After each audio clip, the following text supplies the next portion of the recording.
Have you ever been in a slump? You know, one of those times where nothing seems to click. Everything seems kind of boring, dull, the same. Been there, done that, bought the t-shirt.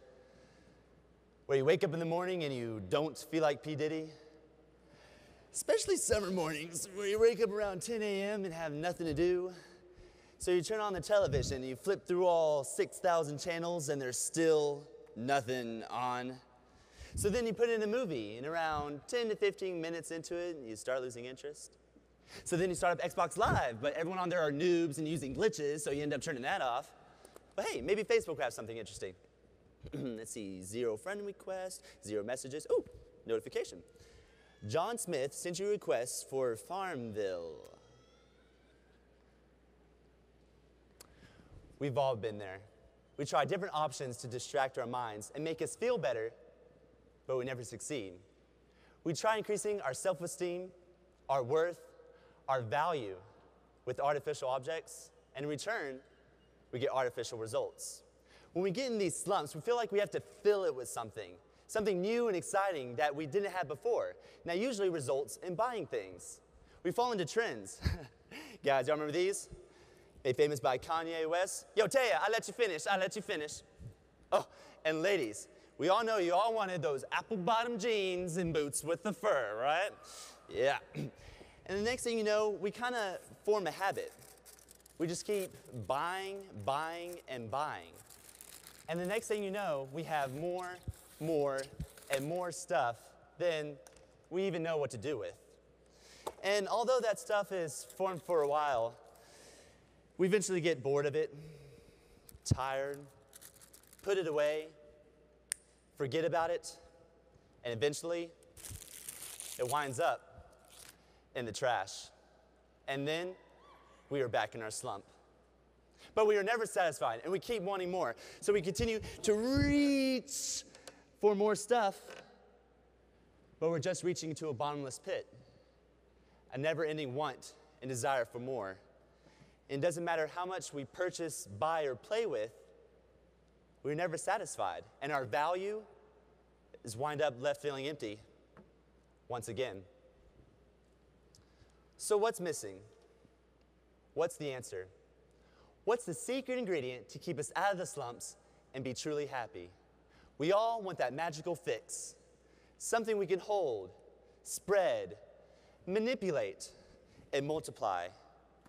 But maybe it's not a materialistic object. Maybe it's something we can't even see, and it's different for everyone. It could be forming a new relationship or mending a broken one, stepping out of your comfort zone, finding religion. Who knows? I'll tell you the answer is not as easy as looking in the back of the book. You see, when we base our value on materialistic objects, we as a person will only equal the value that's on the tag. And although that numerical value can increase, we will still feel lonely, minute, pathetic, especially compared to the people who seem to have it all. The popular kids, the all-stars, the celebrities. There is a way to increase our value and be so much more. But it doesn't happen overnight. Right now, we feel like a flounder to the shark, David to the Goliath, the Justin Bieber to the George Strait. But only if you see it that way. There is a way to get there, but it takes multiple steps. The first step is to love yourself for who you are. Don't let your personality or body type limit what you can do. The way you look, the way you think, and the way you act are traits that make you an original, and that is something we're celebrating. The second step is to live in balance. Do not reside beyond your limits, and always do things in moderation.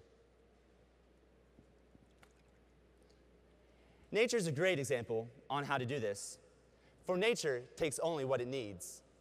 As Tom Shadyac said in the movie I Am, a redwood tree doesn't take all of the soil's nutrients that it needs to grow, just the nutrients that it needs to complete the photosynthesis process and be nourished.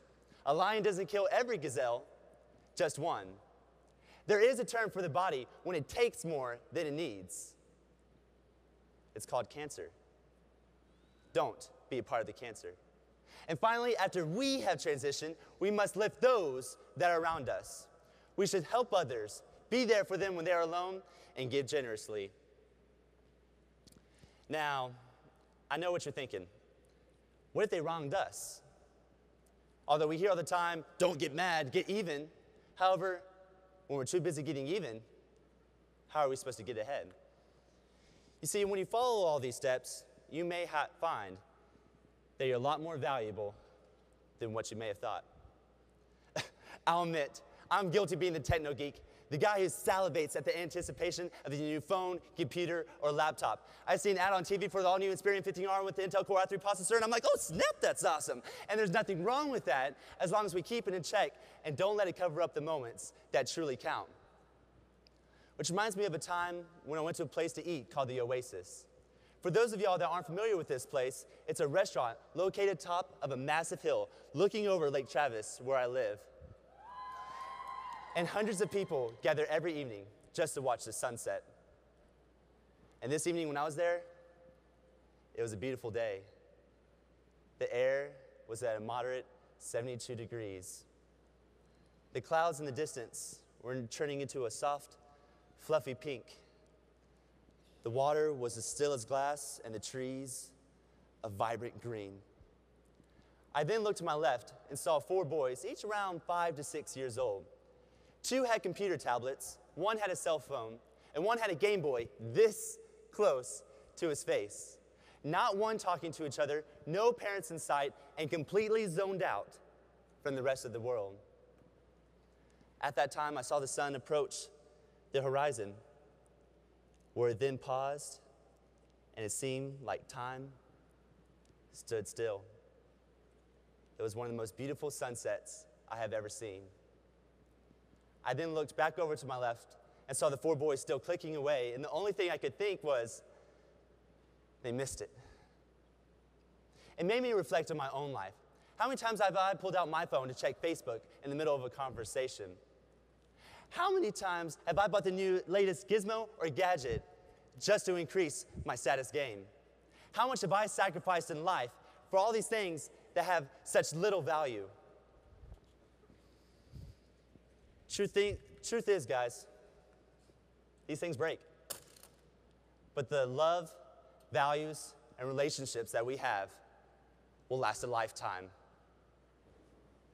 All these things only have just a materialistic value. But when we follow these steps, like loving yourself, living in balance, and helping others, we can turn that temporary happiness into a permanent one. Shutter shades, $7. Smartphone, $200. Laptop, $1,000. Valuing yourself on the experiences you have rather than the things you possess, Texas FFA, that is priceless.